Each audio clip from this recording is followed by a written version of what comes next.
First thought was always the animals. It was a big problem down there, not only for the people, but for the animals. Everything was in a turmoil. I remember their faces for as long as I live.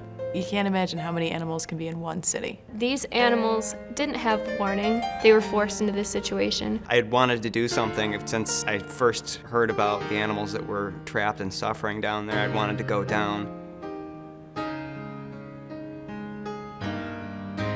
When we got out of the car, all I heard was barking dogs. That was the first time I really had a sense of the magnitude of the situation. I remember walking in and animals everywhere, barns full of horses and barns full of dogs barking and cats meowing. It was 105 degrees out and people were speed walking everywhere they went because you just got this feeling like if you weren't moving, an animal might be dying without you. Lamar Dixon is located in Gonzales, outside of New Orleans, and the facility is an equine fairground. So it was set up to be able to house large animals. For me, bringing my skills and my knowledge and my abilities to help these animals was very important.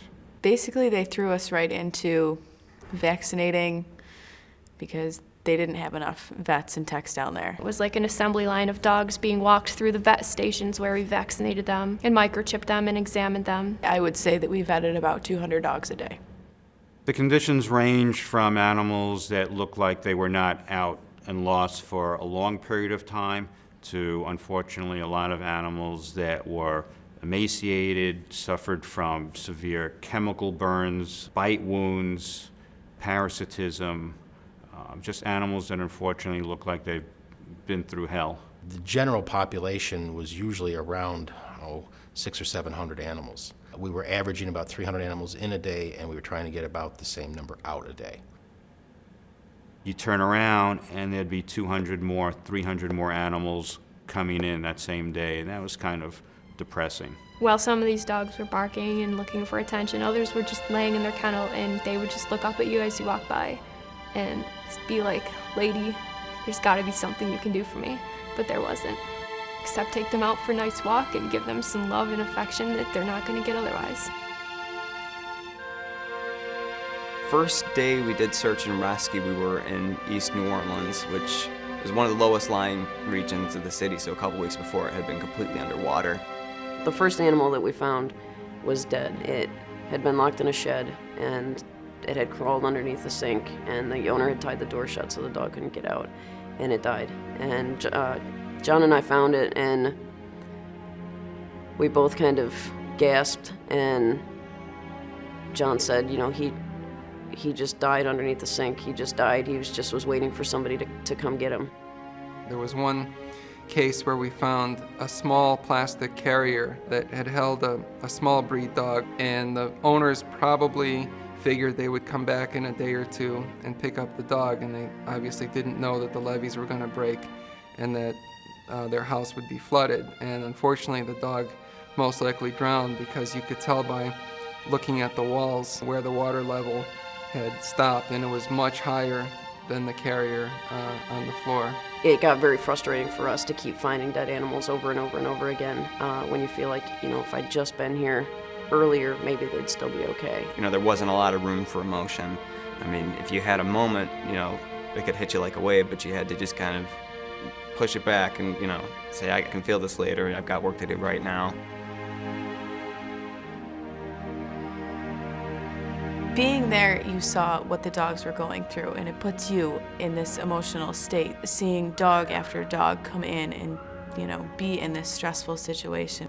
Then you realize you're doing this for some good. You see happy things, and this is why we're doing this. Before I went down, I'd been talking to my mom about, how emotionally stressful it was going to be and physically stressful, and she forwarded me an email, and it was a story about a little boy who was walking down the beach, and he was throwing beach starfish back into the ocean, trying to save all their lives. And a man was walking down the beach, and he said, "Little boy, what are you doing? You can't possibly make a difference. You're never going to save all these starfish." And the little boy picked a starfish up and threw it back in the ocean and said, "Yeah, but I made a difference to this one." And that's how it was. There were so many dogs and cats that we were trying to help, and you had to go one animal at a time and just feel like you were making a difference for that one. Well, the image I like to remember most is taking care of the animals and then seeing them put on the transport trucks to get out of town to hopefully start a new life, a better life somewhere else. You look at a house and you think, there's nothing left. There's no way an animal could have lived through this. And then you find a cat hiding in the back of the house. They're skinny as a rail. They're nothing but skin and bones, and you know that they've just been starving for, 3 or 4 weeks, but they've been waiting, and they're so happy to see you that it's just priceless. I feel that we made a huge difference. We found the fastest way to do things, we found the safest way to do things, and we did it. But I think I took the skills that I've acquired working for the Humane Society, and I was able to use those to make a huge difference. They were relied on an awful lot.